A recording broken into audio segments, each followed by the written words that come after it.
Jason Baker here with Rise Real Estate. Happy Monday. All right, getting this out a little bit late. Remember, we're doing our Monday night mastermind tonight, 7 p.m.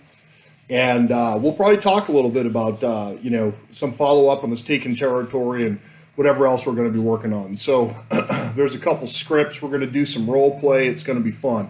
And when I say role play, I mean we're going to practice like real estate objections that are common and everything else. I don't mean something weird.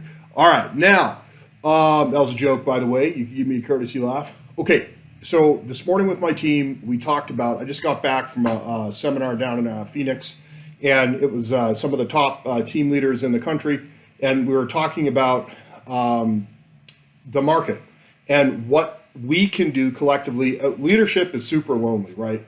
There's not a lot of people that I can call up here in Montana and talk to about real estate leadership and everything else. So we have to fly to go do these things, and I can sit in a room with 100 of the top teams out there and just learn from. It's not commiseration; it's empowerment. How can we be better for our agents? And so one of the ways was they talked about ways in which we could, and some of these I added, but they were talking about taking territory and what to do through a market shift to win. Number one, we simply must do what others won't. So many people are trying to do what they were doing a year ago, a year and a half ago, just all this like fancy stuff. So simplification was the name of the game. Reduction of expenses was the name of the game, but you can't you can't reduce bills enough to make it through a recession at all. You have to out-earn the recession, okay? So number one, if you're gonna take territory, you simply must work a farther radius. I'm seeing Bitterroot agents come to Missoula for many years. I've been going down to the Bitterroot, but we have to go farther now. So for us, our strategy, and I don't mind telling you because, gosh, I've got it written down there, is we've got agents starting over in Billings right now, and we're working on getting some and putting offices in both places in Great Falls as well. Why? I'm over in Billings an awful lot, and I'm up in Great Falls an awful lot. That's where my in-laws are. I love it up there. If my wife would let me move there, I would. Okay, so and we refer so much business up there and over to the Billings area that it just makes sense to be there. Okay, probably I should go to Bozeman as well. But anyway, fact of the matter is that that's where we're going. So there, I choreographed my next business move, but I don't really care because the fact of the matter is I could tell people what I do from when I wake up in the morning till when I go to bed, and 99.9% of the people would never do any of it. So fact is, geographically, that's where we're going. Should you know any agents in those areas, I would love to speak to them. Okay, but we've got to go out. So we're doing 3 hours radius. Someone calls me up in Timbuktu and it's 3 hours away and it makes sense and they're motivated to sell and they're not wanting some crazy price for their house or their property or their land or their business, we'll do it. Now, lead gen, a second way we can take territory is with lead gen levers. What is a lead gen lever?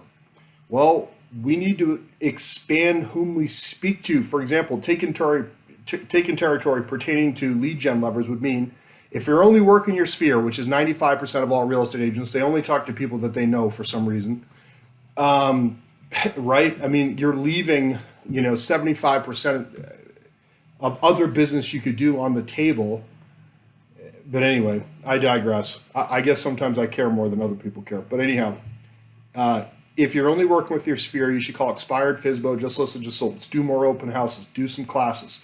Find a way to get in front of other people than you normally would. Is it uncomfortable? Yes. Is it necessary? Yes. Okay. I want to see anybody get out of this business. 87% of the people they say get out of the business in a few years, whatever the number is, 4 or 5 years. I don't want anybody to get out of the business. So, and if you're not talking to your sphere and you are talking to, say, these other ones I just mentioned, start talking to them. For me, I have the hardest time talking to people that I know. Why? You know them already. What's the problem? Well, I don't know.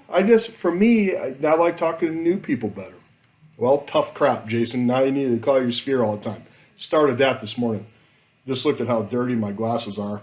I can't even believe I can see through them. Could you see that? Holy cow. So anyways, they went all the way down to Arizona and all the way back without a clean. Anyhow, skill, but I can't see without them. So anyway, we'll have to deal with it. Skill. increase your skill. So the conversations you have now, my agents like Jason. They're not all like that, but one of them said today, Jason, I don't want to work till midnight every day. Well, I understand. I don't want you to either, because then you're going to burn out. Okay, so what can you do? You can spend the same amount of time on the phone, talk to either twice as many people or set twice as many appointments if you practice for a few minutes each day what to say. Okay, and it's just so difficult, but it's like anything else. Here in real estate, we think we do this 70-hour course and 12 hours a year, and which none of that stuff has anything to do with real estate, it seems like, as far as finding another transaction, right? And we think that we don't have to do any practice with what we say. Just defies logic. So increase your skills. So the conversations you have lead more appointments. Take more listings and buyers to the closing table is new territory for some people. If you're at 5 and you did 10, that's new territory, right? Because you've never been to that deal count before.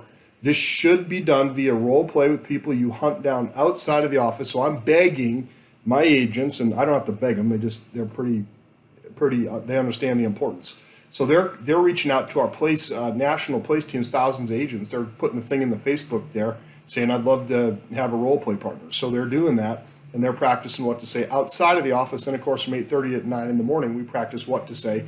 And they're actually going to set up something every week for 30 minutes where we do it. Now, every Monday night, we do it as well. So they're going to have so much opportunity to get better at what they say, so they don't have to work any more dang hours. I don't want them to work any more hours. Okay. Now, time on task.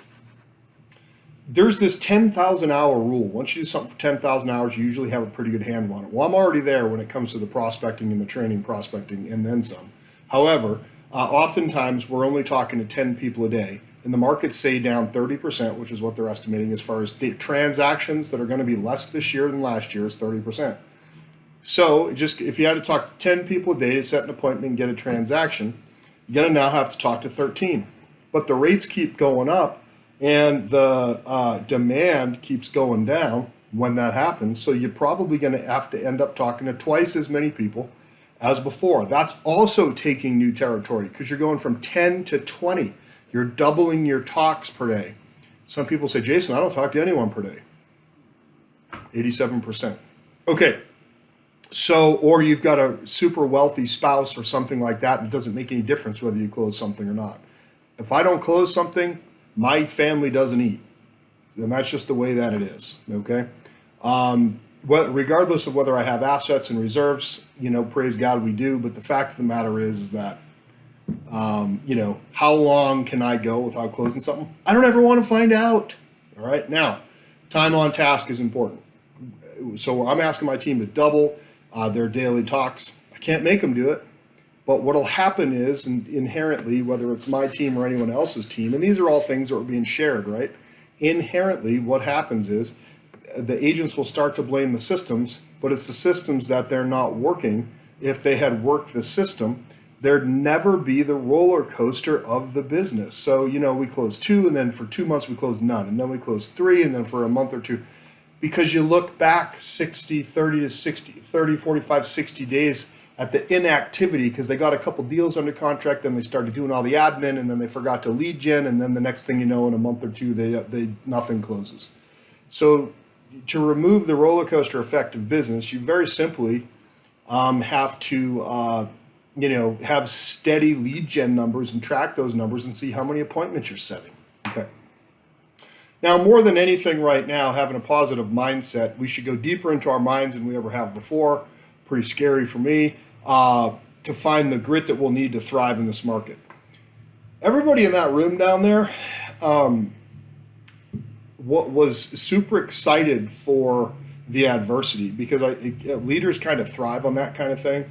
Like, I've never been so, am I nervous a little tiny bit? Sure. I mean, I'd be an idiot to, am I nervous about me and being able to eat? No. I've got some cows out in the field, if it gets really bad. But the fact of the matter is that, and enough deer, of course, I'm sure those would go first. But the fact of the matter is now I'm off on a tangent, okay?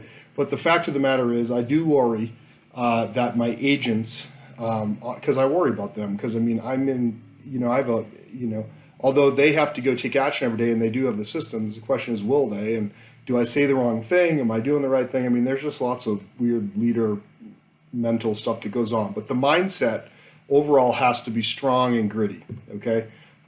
So I could do a whole seminar on how to have a stronger mindset, and I just simply, you're probably so bored to death by now anyway that, you need me to end this, which I will. So the question always remains, and this is a question I pose to them. Are you willing to do things differently today than you were even a month or 2 or 6 or 12 ago? Are you willing to make more daily contacts in order to keep ahead of the market and grow your business? Or are you stubbornly going to expect more for the same amount of work you used to do or less work than you used to do, getting the same results? So that's a question I guess I'll pose to you too. I hope you're having a wonderful day. I hope this was great, and I hope to see you tonight at 7. The link is below.